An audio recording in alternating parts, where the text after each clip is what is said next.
Hello everyone. स्वागत है आप सभी का मेरे यूट्यूब चैनल लर्निंग स्टेशन पे। चैनल पे नए हो तो चैनल को सब्सक्राइब जरूर करें और बेल आइकन को प्रेस करें।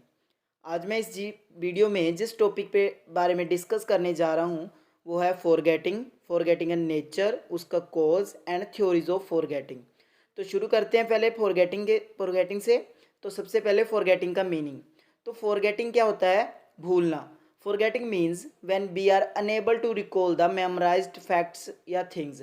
मतलब जो हमने पहले याद किया हुआ कुछ भी फैक्ट्स से, डाटा था, नॉलेज थी, उसको हम रिकॉल करने में सक्षम नहीं है, तो वो क्या है? वो हमारी फॉरगेटिंग है। और क्या है forgetting? Inability to remember something. Means किसी चीज़ को याद करने की हमारी जो एबिलिटी है वो ख़त्म हो गई है कि हम उसे याद नहीं कर पा रही हैं। उसके बाद है ये जो फॉरगेटिंग होती है परमानेंट भी हो सकती है और टेम्पररी भी हो सकती है। मीन्स जो हमने इन्फॉर्मेशन स्टोर की थी अपनी मेमोरी में, उसका जो लॉस है वो टेम्पररी या परमानेंट हो जाए तो वो होती है हमारी फॉरगेटिंग। फॉर एग्जांपल, जैसे हम अपने किसी लव्ड वंस का, अपने ब्रदर सिस्टर का, अपनी फैमिलीज में किसी का बर्थडे भूल जाते हैं। कई बार हमें अगर कोई हिंट दे तो हम उस बर्थडे को याद कर लेते हैं, नहीं तो हम भूल चुके होते हैं कि ये इस डेट को उसका बर्थडे आता है। उसके बाद है डेफिनेशंस ऑफ फॉरगेटिंग। तो फॉरगेटिंग की डेफिनेशंस में मैंने 3 बेसिक डेफिनेशंस लिखी हैं, जिसमें से फर्स्ट है अकॉर्डिंग टू मून। तो वो क्या बोलते हैं? Forgetting is the loss permanent और temporary of the ability to recall और recognize something learned earlier. Means जो हमारी एबिलिटी है रिकॉग्नाइज करने की, रिकॉल करने की, जो हमने प्रीवियसली कुछ भी याद किया था, पढ़ा था, उसको जो दोबारा से रिकॉल करने की हमारी एबिलिटी है, जब उसका लॉस हो जाता है परमानेंट या फिर टेम्परेरी, तो वो क्या होती है? वो होती है हमारी forgetting. According to Nunn, forgetting is failing to retain और able to recall but has been acquired. Means कि जो हमारी फॉरगेटिंग है ये क्या है? Failing to retain. मतलब कि जो हमने लर्न किया था उसको बनाए रखने के लिए, उस लर्निंग को अपने दिमाग में मैनेज करके रखने की जो हमारी रिटेनमेंट है वो हमारी कम हो जाती है, फेल हो जाती है, तो वो क्या है? हमारी forgetting. According to Adam, true learning is deduces forgetting. वो क्या बोलते हैं कि जो सही लर्निंग है, जो सही अधिगम है, वो क्या है? उचित फॉरगेटिंग। मीन्स जो एक्स्ट्रा थिंग्स है उनको भूल जाना ही हमारी उचित लर्निंग है। उसके बाद है नेचर ऑफ फॉरगेटिंग। तो फॉरगेटिंग का नेचर क्या है? मैंने इसके स्पेसिफिक लिखे हैं, इसमें आप बेसिक भी दे सकते हो। जैसे फॉरगेटिंग क्या है? एक नेचुरल फिनोमिना है, यूनिवर्सल है, कंटिन्यूस है, चलता रहता है। उसके बाद इसका फर्स्ट मैंने लिखा है इनएबिलिटी ऑफ अवर माइंड। तो फॉरगेटिंग का नेचर क्या है? हमारे माइंड की इनएबिलिटी, चीज़ों को रिकॉल करने की हमारे दिमाग की जो क्षमता है उसका ख़त्म हो जाना। उसके बाद सेकंड है act as a defence mechanism of mind. अभी फॉरगेटिंग क्या है कि जो हम चीज़ें रिकॉल करने की कोशिश कर रहे हैं वो हमें रिकॉल नहीं आ रही है। हमारे दिमाग का ये एक डिफेंस मैकेनिज्म है कि जो हमें रोकता है उस चीज़ को रिकॉल करने से। उसके बाद है इसके नेचर में थर्ड है एसेंशियल कंडीशन फॉर लर्निंग। कहा जाता है कि लर्निंग के लिए जो फॉरगेटिंग है वो ज़रूरी है। हमें जो एक्स्ट्रा लर्निंग हमने की होती है जो हमारे किसी काम की नहीं है उसे हमें फॉरगेट कर देना चाहिए, तो इसलिए ये लर्निंग के लिए असेंशियल है। उसके बाद है पुअर रिटेंशन। मीन्स जो हमने पढ़ा है उसको लंबे समय तक रिटेन करके रखना, वो फॉरगेटिंग में नहीं होता है। हमारी रिटेंशन क्या होती है? इसमें पुअर होती है। उसके बाद है फ्रस्ट्रेशन, कॉजिंग फ्रस्ट्रेशन। तो फॉरगेटिंग की वजह से क्या होती है? फ्रस्ट्रेशन होती है। जैसे हम कुछ चीज़ को रिकॉल कर रहे हैं या हमने कहीं पर कोई चीज़ रखी है तो हम याद कर रहे हैं कि वो उसे कहाँ रखा था, तो अगर हमें नहीं याद आ रही है तो हम फ्रस्ट्रेटेड होते हैं। उसके बाद है एम्बेरसिंग।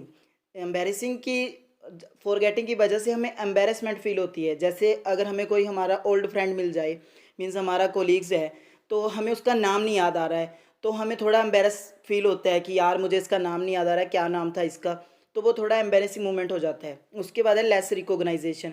तो जो फॉरगेटिंग है इसमें क्या है? जो रिकॉग्नाइज करना चीज़ों को या थॉट्स को, वो बहुत ही कम होता है।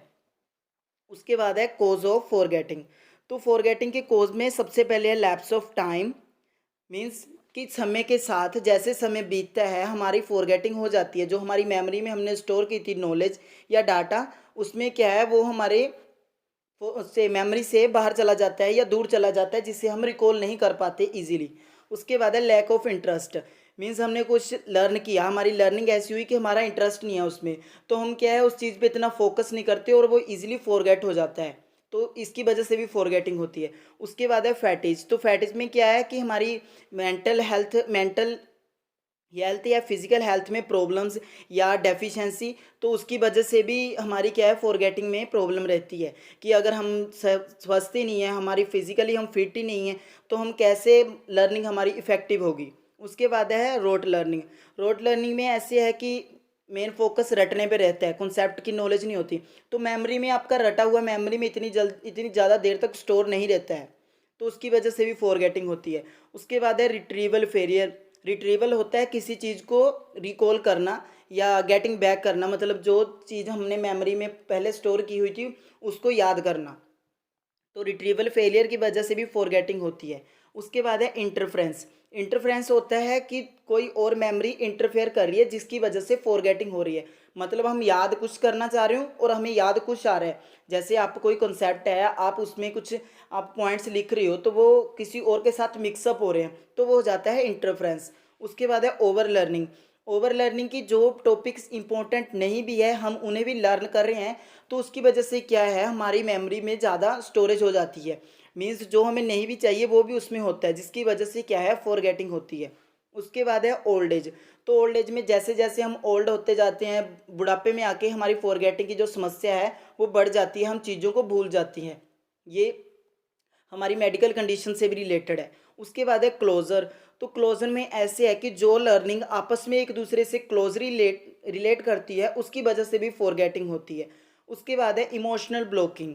कई बार ऐसे होता है कि हमने जो लर्निंग की होती है वो किसी और मूड में होते हैं उस वक्त जब हमने वो लर्निंग की होती है, जैसे हैप्पी मूड में है, तो कई बार वो इमोशनल ब्लॉकेज हो जाती है कि हम उस लर्निंग को रिकॉल करना चाहते हैं बट हमारा वो मूड नहीं होता है, उस इमोशनल स्टेट में नहीं होते हैं। उसके बाद है लैक ऑफ रिपीटिशन। किसी भी लर्निंग के लिए क्या है हमें जो हमारी लर्निंग है उसको अगर हम रिपीट करें थोड़े थोड़े टाइम के बाद तो वो ज़्यादा समय तक स्टोर रहती है, तो इसकी वजह से भी लैक ऑफ रिपीटिशन की वजह से भी फॉरगेटिंग होती है। उसके बाद है थ्योरीज ऑफ फॉरगेटिंग। तो फॉरगेटिंग की 3 थ्योरीज हैं हमारे सिलेबस में। सबसे पहले interference theory of forgetting, second है ट्रेस चेंज थ्योरी या ट्रेस डीके थ्योरी, थर्ड है हमारे पास फॉरगेटिंग एज रिट्रीवल थ्योरी। तो शुरू करते हैं इंटरफेरेंस थ्योरी से। तो जो इंटरफेरेंस थ्योरी है ये आई है बर्ड इंटरफेयर से। जैसे हमने पीछे पढ़ा कि इसमें क्या होता है, इस थ्योरी के अकॉर्डिंग जी फॉरगेटिंग क्यों होती है, because one memory disrupt by what we have learned previously. कि जो हमारी लर्निंग है वो क्या है इफेक्ट हो रही है हमारी किसी और लर्निंग से, मीन्स वो इंटरफेयर कर रही है एक दूसरे से। इंटरफ्रेंस मैक्सिमम होती है जब दो different responses have been associate with same stimulus.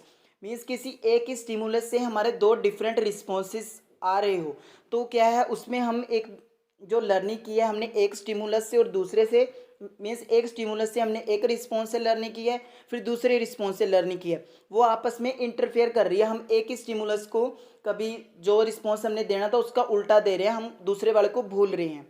तो जो इंटरफ्रेंस है ये 2 टाइप्स की है, प्रोएक्टिव इंटरफ्रेंस और रेट्रोएक्टिव इंटरफ्रेंस। ये हमने लर्निंग ट्रांसफर में भी किया था, प्रोएक्टिव और रेट्रोएक्टिव। तो प्रोएक्टिव क्या होता है जिसमें ओल्डर मेमोरी क्या है इंटरफेयर करती है विद न्यू मेमोरी या with retrieval of new memory. तो क्या है it makes more difficult to learn new things, means जो हमने नई चीज़ें लर्न करनी है उसको क्या है डिफिकल्ट बनाती है उनको लर्न करने में।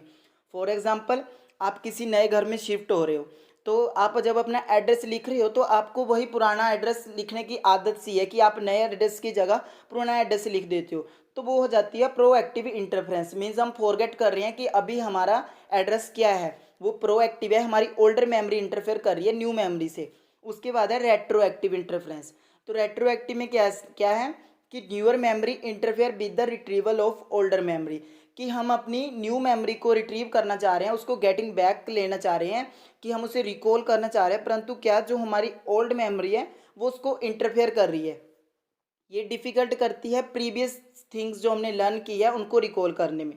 फॉर एग्जांपल अगर आप एक एक्टर हो और आपने एक मोनोलॉग किसी प्ले के लिए लर्न किया या आपने पढ़ा उसको, तो आप उसमें वो बोल दिया, उसके बाद जब आपने कोई नया प्ले में रोल किया, उसमें आपका अलग मोनोलॉग है, तो आप उस मोनोलॉग को पढ़ रहे हो तो आपका जो पिछला मोनोलॉग आपने किसी और प्ले के लिए किया था आप उसको भूल जाते हो। आप में नया मोनोलॉग आ गया ना, तो जो पीछे वाली लर्निंग है आप उसको रिकॉल नहीं कर पा रहे हो, जो आपने पीछे प्ले में मोनोलॉग पढ़ा उसको रिकॉल नहीं कर पा रहे हो, तो वो है हमारी रेट्रो एक्टिव इंटरफ्रेंस। उसके बाद है हमारी ट्रेस चेंज थ्योरी और ट्रेस डिके थ्योरी। ये क्या बोल रहे हैं कि forgetting in terms of perception, means हम परसीव कर रहे हैं उस टर्म्स में हमारी जो फॉरगेटिंग होती है। इसमें क्या है कि memories fade automatically as a function of time, कि हमारी जो मेमोरीज है सबसे पहले तो वो फेड हो जाती है विद टाइम। तो वो टाइम के साथ क्यों फेज हो जाती है, ये ट्रेस चेंज थ्योरी है। ये मेन फोकस करती है कि जब हम किसी चीज़ को लर्न करते हैं तो वो हमारी मेमोरी में उसके कुछ ट्रेस होते हैं। अगर हम उन ट्रेसिस को थोड़े थोड़े समय के बाद उन ट्रेसिस को दोबारा से रिकॉल करते हैं तो वो हमारी मेमोरी में रहते हैं। परंतु अगर उनके बीच का जो टाइम है हम इतना नहीं दे रहे हैं उनको टाइम, उनको रिकॉल करने में उस ट्रेसिस को, तो वो ट्रेसिस क्या होते हैं, वो डिके हो जाती हैं, वो वैनिश हो जाते हैं। इसमें क्या है, ये सबसे पहले दी गई थी coined by Edward Thorndike in his book in 1914। 1914 में थॉर्नडाइक ने दी थी ट्रेस चेंज थ्योरी।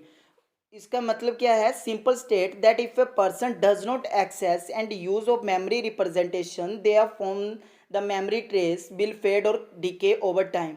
वही बात जो मैं ऊपर बता रहा था कि अगर कोई इंसान अपनी मेमोरी को जो उन्होंने रिप्रेजेंटेशन तैयार किया उसको एक्सेस नहीं कर रहा है थोड़े समय के बाद, तो वो जो मेमोरी का ट्रेस है, जो बचे हुए उसके कुछ तत्व हैं, वो क्या है, वो लॉस हो जाते हैं। ये थ्योरी कहती है the longer the time the more the memory trace decay, means अगर ज़्यादा टाइम लग हो गया है, हमने उसको रिकॉल नहीं किया है, तो जो कि हमारा मेमोरी ट्रेस है, जो हमारी मेमोरी में कुछ बहुत हमारी मेमोरी में है, हमारी यादें हैं, तो वो क्या है, वो डीके हो जाती हैं, बैनिश हो जाती हैं। According to this the events between learning and recall have no effect whatsoever on recall. It is the length of the time the information has to be retained. वो क्या बोलता है कि हमारी लर्निंग में और रिकॉल्स में क्या इवेंट हो रहा है उसका इस पर कोई इफेक्ट नहीं है कि जब हम रिकॉल करते हैं। वो बोल रहे हैं कि इसका इफेक्ट इस पर क्या है, इसमें इफेक्ट सिर्फ टाइम का है कि हमने इन्फॉर्मेशन को कितने समय तक रिटेन करके रखा, कि हम उसे कितने समय तक अपने दिमाग में रखते हैं या कितने टाइम बाद उसे रिपीट करते हैं। तो ये थी ट्रेस चेंज थ्योरी। उसके बाद है हमारी forgetting as a retrieval theory. तो इसमें क्या है, इस थ्योरी को also known as a dependent forgetting theory, means जो किसी पे डिपेंडेंट हो जो थ्योरी। इसमें क्या है, रिट्रीवल। रिट्रीवल क्या है, retrieval refers to the process of getting information out of memory storage.